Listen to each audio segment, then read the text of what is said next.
Hello everyone. इस video में देखने वाले हैं हम आर्क लेंथ कैसे निकालते हैं कार्टेशियन इक्वेशन की। देखो कैसे, इसके थोड़ा पहले बेसिक बता देते हैं। मान लो ये कोई इक्वेशन है, हमारे पास कार्टेशियन इक्वेशन है। ये कोई इक्वेशन है, ठीक है। हमें ये पता है ये जो कहाँ से कहाँ तक है। हमें सपोज आर्क लेंथ निकालनी है इस वाले पार्ट की, ठीक है। X is equals to a and x is equals to b के बीच में, ठीक है।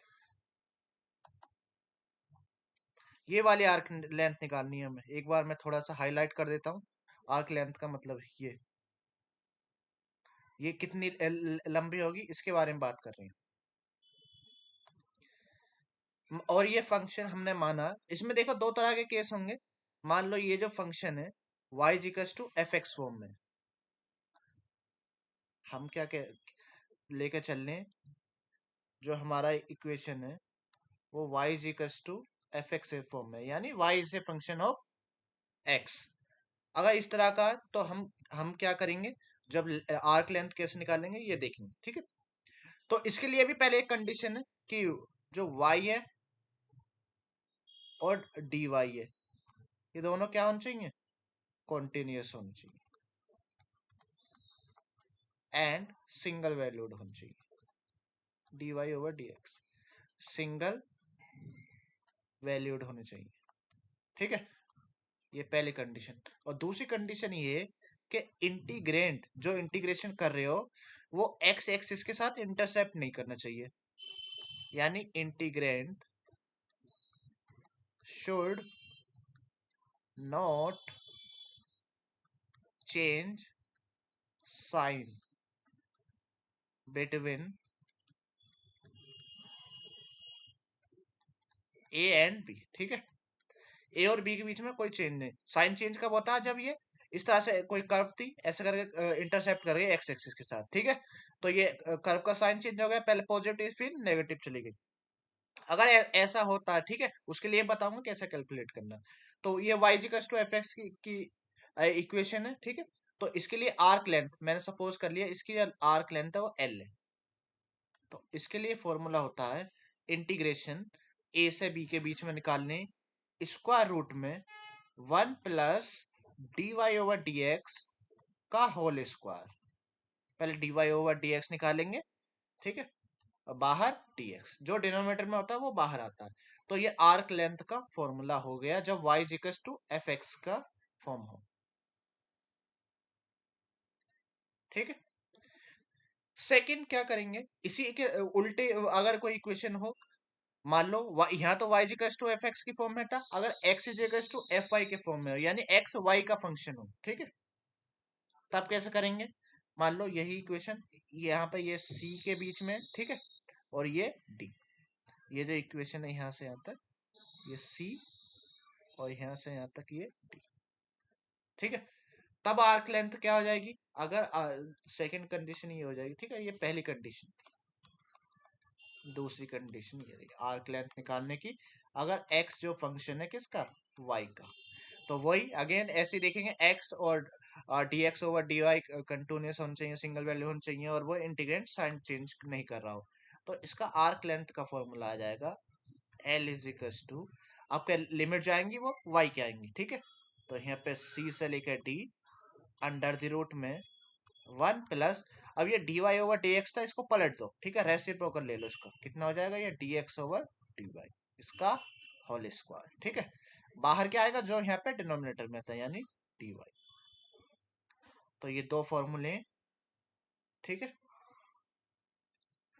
अब देखो हम इस पे एक क्वेश्चन देखने वाले हैं।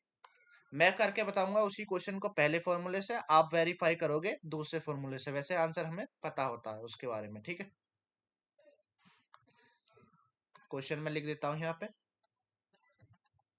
फाइंड दी पेरीमीटर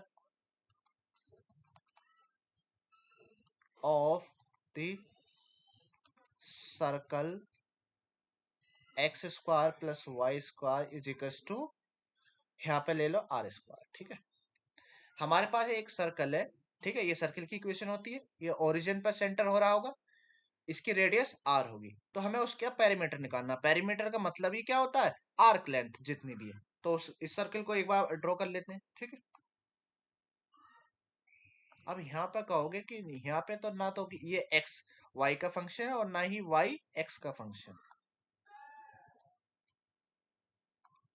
देखो तो फिर कैसे करेंगे, वही बताऊंगा मैं।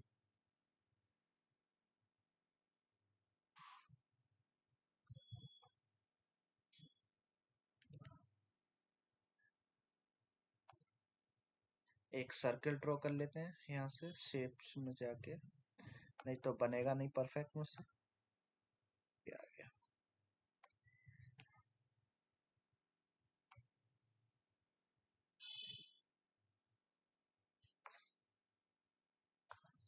ओके, इसको कनेक्ट कर देते हैं लाइन को, नहीं तो दिखेंगे नहीं।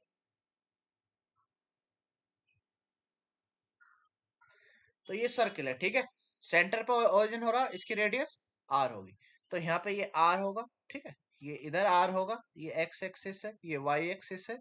इधर कितना होगा, यहाँ पे नेगेटिव आर होगा, ठीक है। और यहाँ पे नेगेटिव आर होगा, इस तरह से होता है। अब देखो मैंने बताया था आर्क लेंथ जब निकालनी है कि एक्स एक्सिस के साथ वो जो कर्व है इंटरसेप्ट नहीं कर रहे हो, तो यहाँ पे तो कर रही है कर्व। देखो यहाँ पे ध्यान से, यहाँ पे कर रही है दो जगह। तो हमें उस पार्ट का निकालना है जो एक्स एक्सिस के ऊपर हो या नीचे हो। अब देखो जो ऊपर आ रहा है वही नीचे आ रहा है, सिमेट्री है। जितनी लंबाई यहाँ से यहाँ तक होगी उतनी ही यहाँ से यहाँ तक होगी। एक बात मानते हो कि नहीं, ठीक है। अगर यहाँ से यहाँ तक होगी तो मैं क्या कर सकता हूँ, जो भी इक्वेशन जितनी लेंथ ऊपर की आएगी उसमें 2 की मल्टीप्लाई कर दूंगा, क्योंकि नीचे की भी इतनी ही होगी। इस तरह से मैं इसकी आर्क लेंथ निकाल सकता हूँ, ठीक है। उसके लिए पहले तो मैं, अगर देखो मैं निकाल के दिखाऊंगा पहले फॉर्मूले से, आप वेरीफाई कर लोगे इसे सेकंड फॉर्मूले से। तो इस फॉर्मूले को यहाँ पे लिख लेते हैं, x square plus y square. यहाँ पे देखो सिमेट्री है हमारे पास, ठीक है, एक्स स्क्वायर और वाई स्क्वायर। यहाँ से आइदर पहले एक्स फाइंड कर लो या वाई फाइंड कर लो, ठीक है। मैं फाइंड करता हूँ वाई, क्योंकि मैं पहले वाला फॉर्मूला लगा। तो ये r square minus x square हो जाएगा, ठीक है।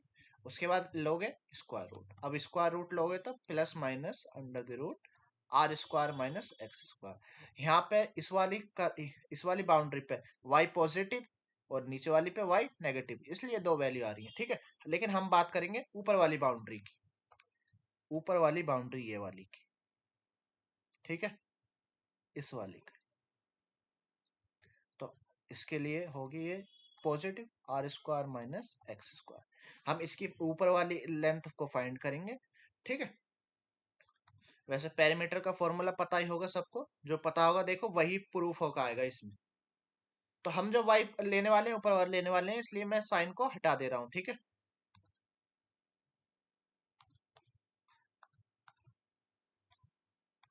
अगली जो चीज हमें फाइंड करनी होती है उसका डेरिवेटिव, ठीक है। उसके बाद हम आर्क लेंथ के फॉर्मूले में रख देंगे। तो इसका डेरिवेटिव निकाल लो। यहाँ पे कैपिटल आर जो है वो कांस्टेंट है। इसके डेरिवेटिव फाइंड करना सबको आता होगा, इसको मैं कैसे लिख सकता हूँ, r square minus x square की पावर 1/2। लगा दो पहले पावर रूल फिर चेन रूल। तो 1/2 r square minus x square की पावर 1/2 -1। उसके बाद चेन रूल अंदर वाला फंक्शन के लिए, आर स्क्वायर ये तो कांस्टेंट है, कांस्टेंट का डेरिवेटिव 0, एक्स स्क्वायर का डेरिवेटिव 2x। इसको सिंपलीफाई कर लो, तो यहाँ से आ जाएगा d y over d x, sorry d y over d x. तो यहाँ से ये 1/2 r square minus x square की पावर -1/2। और यहाँ से बचा ये -2x। 2 से तो 2 कैंसिल, ये वाला 2 कैंसिल। और ये एक्सपोनेंट पॉजिटिव है, इसको डिनोमिनेटर में ले आते हैं, पॉजिटिव बन जाएगी। तो मैं यहाँ पे लिख देता हूँ, ये माइनस एक्स न्यूमिनेटर में ले जाएगा और ये जो नेगेटिव एक्सपोनेंट है ये डिनोमिनेटर में चले जाएगी। R square minus x square की पावर 1/2, ठीक है। आर्क लेंथ का फॉर्मूला जब y x का फंक्शन है, ठीक है। तो ये जो चीज है ये किस टाइप की है, y is equal to f x, क्योंकि हमने y की वैल्यू निकाली है, y फंक्शन है x का। तो पहला वाला फॉर्मूले से हम इसको प्रूव करेंगे, निकालेंगे मतलब। तो पहला वाला फॉर्मूला था a से b के बीच में अंडर द रूट स्क्वायर करना होता है, ठीक है, ये स्क्वायर भूल जाते हैं, इसमें गलती हो जाती है। तो ए कितना होगा, ये हो गया मेरा ए और ये बी हो जाएगा, ठीक है।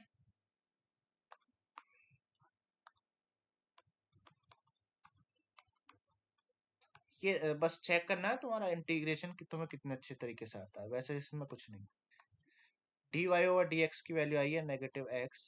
इसका आर्क लेंथ हमेशा पॉजिटिव होगी, ठीक है, कभी नेगेटिव नहीं आएगी और ना ही कभी जीरो आएगी, ये भी ध्यान देना। अगर तुम्हारी नेगेटिव या जीरो आ रही है इसका मतलब तुमने कोई मिस्टेक की होगी, ठीक है। लेंथ कभी भी जीरो नहीं हो सकती। तो इसको देखो यहाँ पे पहले स्क्वायर कर लेते हैं नीचे, ऊपर वाले का ये हो जाएगा। सॉरी अभी एक चीज और भूल गए, अभी ये तो हम ऊपर वाला पार्ट कैलकुलेट कर रहे हैं, ठीक है, ये ध्यान रहना चाहिए अगर नहीं लिख रहे हो तो। ये केवल एल जो है ये वाला पार्ट है, ऊपर वाला ग्रीन वाला, ठीक है। जो आर्क पेरीमीटर निकालेंगे टोटल, या तो यहाँ पर 2 की मल्टीप्लाई कर लो, ठीक है, तो उसमें बाद में निकालेंगे पेरीमीटर, वो 2 टाइम्स ऑफ एल होगा। चलो पहले इसको ऐसे ही सोल्व करते हैं। Under the root 1 plus negative x का स्क्वायर करो तो वो एक्स स्क्वायर हो जाएगा, और नीचे 1/2 एक्सपोनेंट है, ये 2 इसको कैंसिल कर देगी, बचेगा r square minus x square. अब इसका एलसीएम ले लो यहाँ से, तो ये आ जाएगा नेगेटिव एक्स, यह हो जाएगा ठीक है, यहाँ पे एलसीएम ले रहा हूँ ये 1 लगा के, तो r square minus x square 1 के साथ मल्टीप्लाई हो जाएगा, और डिनोमिनेटर में r square minus x square d x. X square से एक्स स्क्वायर कैंसिल, तो बचेगा नेगेटिव आर, ये बचेगा ऊपर आर स्क्वायर और नीचे r square minus x square, ठीक है। अब इसका स्क्वायर रूट अलग कर लेते हैं,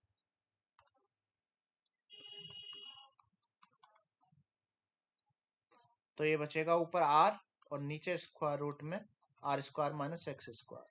कभी कभी मिस्टेक कर देते हैं, नीचे का भी आर माइनस एक्स लिख देते हैं गलती से, स्क्वायर रूट ले डालते हैं उसका, ऐसे नहीं ले सकते स्क्वायर रूट जब वो सब्ट्रैक्शन में हो, ठीक है। तो अब इसको इंटीग्रेशन को सोल्व कर लो। वैसे तो पता चल रहा होगा ये under the root a square minus x square type का बन रहा है, इसका फॉर्मूला होता है sine inverse x upon a, लेकिन मैं चलो पूरा ही सोल्व करके दिखाता हूँ। यहाँ पे यूज करो x is equal to a square minus x square है तो साइन थीटा या cos theta, let x is equal to sine theta, ठीक है। dx कितना आ जाएगा, कोस थीटा डी थीटा, इसको पुट कर देते हैं यहाँ पे, तो l आ जाएगा r। अब लिमिट चलो अभी नहीं फाइंड करते हैं, ठीक है, ऐसे ही छोड़ते हैं इसको, नहीं तो इनवर्स में आ जाएगा माइनस साइन इनवर्स ये, ठीक है। अभी लिमिट को छोड़ते हैं ऐसे ही, ये हो जाएगा आर स्क्वायर माइनस एक्स ये साइन थीटा, सॉरी यहाँ पे आर और लिख लो, एक मिस्टेक कर रहा हूँ, ठीक है, आर और आएगा यहाँ पे। तो ये अब इसका स्क्वायर करो, r square sine square theta और डी एक्स की जगह कितना है r cos theta d theta, तो ये ऊपर हो जाएगा आर स्क्वायर कोस थीटा, नीचे स्क्वायर आर स्क्वायर को ले लो, बचेगा 1 minus sine square theta r square d theta, ठीक है। तो यहाँ से आ गया ये r square cos theta under the root r square 1 minus sine square theta, 1 minus sine square theta होता है cos square theta, r square cos theta, इसका स्क्वायर रूट ले सकते हैं हम नीचे, ये बचेगा r cos theta d theta, cos theta से कोस थीटा कैंसिल, एक आर से आर कैंसिल, तो आर डी थीटा बचा। इसका इंटीग्रेशन क्या हो जाएगा, आर तो कांस्टेंट है तो ये आ जाएगा आर थीटा, ठीक है। थीटा की वैल्यू ऊपर से निकाल लो, फिर हम एक्स की वैल्यू लगा देंगे यहाँ पे, कितना आ जाएगा, पहले एक्स अपॉन आर हो जाएगा ये, फिर ले लेंगे sine inverse x upon r theta की वैल्यू, ठीक है। और हमारे एक्स की वैल्यू माइनस आर से आर के बीच में, तो r sine inverse x upon r, ठीक है। और हमारी जो लिमिट है कहां से कहां तक है, माइनस आर टू आर, यही है ना। पहला आर लगा दो तो ये बचेगा आर साइन इनवर्स, एक वाइट से लिखता है इसको, ये आ जाएगा r sine inverse r upon r, upper limit. अब लोअर लिमिट लगा दो, r sine inverse negative r over r, तो यहां से ये लेंथ आ जाएगी, ठीक है। तो ये आ जाएगी आर साइन इनवर्स 1 हो जाएगा r upon r, minus r sine inverse negative 1 हो जाएगी। साइन इनवर्स 1 होता पाई बाई टू, और माइनस साइन इनवर्स -1 होता माइनस पाई बाई टू, यानी r pi over two minus r, ये ब्रैकेट नहीं लगाया होता तो मिस्टेक कर जाते जरूर, इसीलिए लगाया मैंने। ये हो गया r pi by two plus, दो नेगेटिव पॉजिटिव हो जाएगा ना, आर पाई बाय टू, तो यहां से आ गया एलसीएम सेम रहेगा, आर पाई प्लस आर पाई, यानी 2r पाई/2, यानी लेंथ कितने आ गई, कितने आ गई, पाई आर, 2 से 2 कैंसिल हो गया ना। अभी देखो ये कितनी लेंथ है, मैंने बताया था, ध्यान से सर्किल को देखो ऊपर कितनी है, ऊपर वाली एक्स एक्सिस से ऊपर वाली, हमें तो टोटल पेरीमीटर निकालना है, ठीक है। पेरीमीटर मतलब टोटल पेरीमीटर, जितना ये ऊपर है उतना ही नीचे है, सिमेट्री की वजह से, तो मैं 2 की मल्टीप्लाई कर दूंगा पेरीमीटर के लिए, यहाँ पे निकाल लिख देते हैं इसको, पेरीमीटर ऑफ सर्किल कितना होगा, 2 इंटू एल, ठीक है। 2 एल की जगह कितना है, पाई आर, क्या यही होता, यही होता है तो इसी बात पे वीडियो को लाइक कर देना, ठीक है। तो हमने देख लिया कि फॉर्मूला कैसे बनाया होगा उन्होंने, ठीक है। इस तरह से ये सर्किल का ये फॉर्मूला पैरामीटर का बनाया गया होगा, ठीक है। इसी तरीके से इसी फॉर्मूले का यूज करके किसी भी कर्व की लेंथ निकाल सकते हैं, ठीक है। बस ये ध्यान देना वो एक्स एक्सिस के साथ इंटरसेप्ट नहीं कर जाए, अगर इंटरसेप्ट कर गया, अब देखो मैंने बताया था कि अगर इंटरसेप्ट कर गया, ठीक है, ये तो यहाँ तक चीज बात हो गई, यहाँ तो कोई दिक्कत नहीं, अगर इंटरसेप्ट कर गया तो अगर यहाँ तो सिमेट्री थी, अगर सिमेट्री ना हो तब क्या करेंगे, सिमेट्री अगर नहीं होगी ना, तो देखो यहाँ पे दिखा, नए पेज पे दिखा देता हूँ, ठीक है। अगर सिमेट्री ना हो तब क्या करेंगे, तब कुछ नहीं करेंगे, उसे जितने पार्ट में वो कट कर रहा होगा उतने ही उसमें निकाल देंगे, बस ये करना। मान लो ये कर्व थी, ठीक है, इस कर्व की हमें लेंथ निकालनी थी, तो हमें क्या करना, क्या है, पहले क्या करेंगे, ए से बी के बीच में निकालेंगे, ठीक है, सेम फॉर्मूले से। फिर क्या करेंगे, बी से लेके सी तक निकालेंगे, फिर सी से लेके डी तक, जहां तक पहुंची, अगर टोटल पहुंची तब, ठीक है। तो पहले ए से बी के बीच में, बी से बी के सी के बीच में, सी से डी के बीच में। अगर आंसर नेगेटिव आता है तो उसका एब्सोल्यूट लेना, ठीक है। एब्सोल्यूट लेके वो पॉजिटिव बन जाएगा आंसर। आंसर हमेशा पॉजिटिव आना चाहिए हर एक सेक्शन का, इसका भी, इसका भी और इसका भी, जो भी आंसर आएगा तीनों का पॉजिटिव आंसर लेंगे, ठीक है। उन्हें फिर ऐड कर देंगे, वो टोटल आर्क लेंथ हो जाएगी। तो इस तरीके से मल्टीपल भी हम निकाल सकते हैं। आई होप आप लोगों को ये समझ आया होगा, ठीक है, ये समझ आया होगा सारी कहानी। तो हमने क्वेश्चन देख लिया, ठीक है। इसी क्वेश्चन को आप सेकंड वाले फॉर्मूले से निकाल सकते हैं, पहले एक्स की वैल्यू निकालना फिर प्रूव कर लेना, ठीक है, सेम आंसर आना चाहिए। नेक्स्ट वीडियो में हम बात करेंगे इसी तरह से नेक्स्ट क्वेश्चन के बारे में, ठीक है। इस वीडियो में इतना ही, ओके, थैंक यू, मिलते हैं नेक्स्ट वीडियो नेक्स्ट प्रॉब्लम के साथ।